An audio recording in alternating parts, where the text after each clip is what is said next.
Kidnapped by Robert Louis Stevenson. Chapter 15. The Lad with the Silver Button through the Isle of Mull. The Ross of Mull, which I had now got upon, was rugged and trackless, like the isle I had just left, being all bog and briar and big stone. There may be roads for them that know the country well, but for my part, I had no better guide than my own nose, and no other landmark than Ben More. I aimed as well as I could for the smoke I had seen so often from the island, and with all my great weariness and the difficulty of the way, came upon the house in the bottom of a little hollow about 5 or 6 at night. It was low and longish, roofed with turf, and built of unmortared stones, and on a mound in front of it an old gentleman sat smoking his pipe in the sun. With what little English he had, he gave me to understand that my shipmates had got safe ashore, and had broken bread in that very house on the day after. Was there one, I asked, dressed like a gentleman? He said they all wore rough greatcoats, but to be sure the first of them, the one that came alone, wore breeches and stockings, while the rest had sailor's trousers. Ah, said I, and he would have a feathered hat? He told me no, that he was bareheaded like myself. At first I thought Alan might have lost his hat, and then the rain came in my mind that I judged it more likely he had it out of harm's way under his greatcoat. This set me smiling, partly because my friend was safe, partly to think of his vanity in dress. And then the old gentleman clapped his hand to his brow, and cried out that I must be the lad with the silver button. "Why, yes," said I, in some wonder. "Well then," said the old gentleman, "I have a word for you, that you are to follow your friend to his country, by Torsay." He then asked me how I had fared, and I told him my tale. A south country man would certainly have laughed, but this old gentleman, I call him so because of his manners, for his clothes were dropping off his back, heard me all through with nothing but gravity and pity.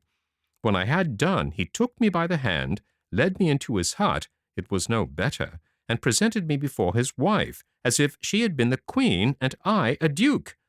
The good woman set oat bread before me and a cold grouse, patting my shoulder and smiling to me all the time, for she had no English, and the old gentleman, not to be behind, brewed me a strong punch out of their country spirit. All the while I was eating, and after that, when I was drinking the punch, I could scarce come to believe in my good fortune. The house, though it was thick with peat smoke and as full of holes as a colander, seemed like a palace. The punch threw me in a strong sweat and a deep slumber. The good people let me lie, and it was near noon of the next day before I took the road, my throat already easier and my spirits quite restored by good fare and good news. The old gentleman, although I pressed him hard, would take no money, and gave me an old bonnet for my head, though I am free to own I was no sooner out of view of the house than I very jealously washed this gift of his in a wayside fountain.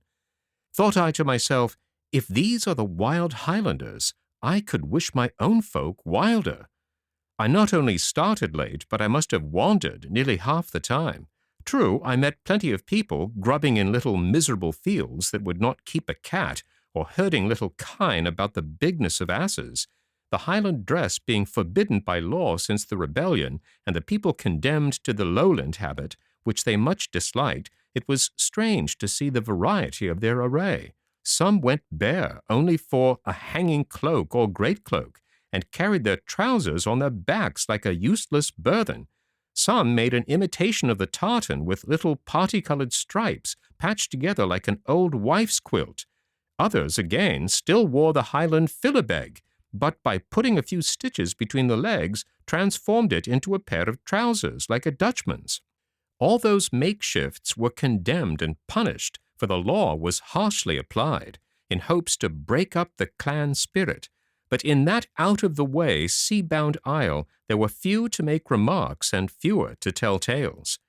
They seemed in great poverty, which was no doubt natural, now that rapine was put down and the chiefs kept no longer an open house, and the roads, even such a wandering country by-track as the one I followed, were infested with beggars.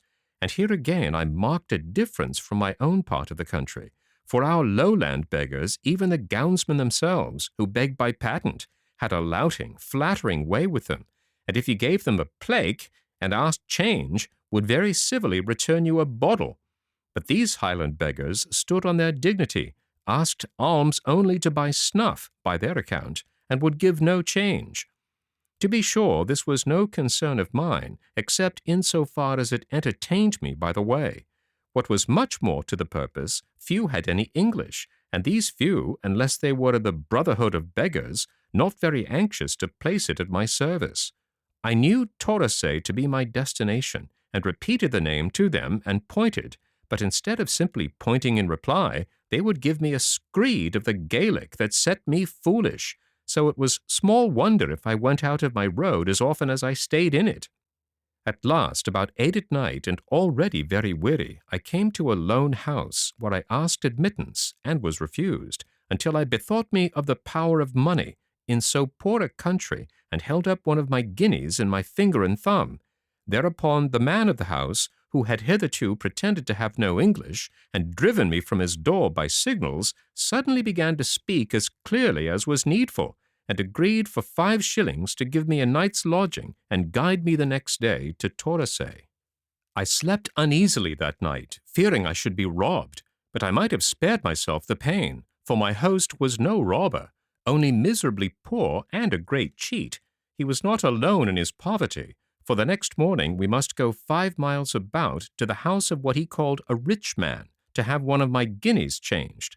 This was perhaps a rich man for Mull. He would have scarce been thought so in the south, for it took all he had. The whole house was turned upside down, and a neighbor brought under contribution before he could scrape together 20 shillings in silver. The odd shilling he kept for himself, protesting he could ill afford to have so great a sum of money lying locked up. For all that, he was very courteous and well-spoken, made us both sit down with his family to dinner, and brewed punch in a fine china bowl, over which my rascal guide grew so merry that he refused to start. I was for getting angry, and appealed to the rich man, Hector MacLean was his name, who had been a witness to our bargain and to my payment of the 5 shillings. But MacLean had taken his share of the punch, and vowed that no gentleman should leave his table after the bowl was brewed, so there was nothing for it but to sit and hear Jacobite toasts and Gaelic songs till all were tipsy and staggered off to the bed or the barn for their night's rest. End of part 1.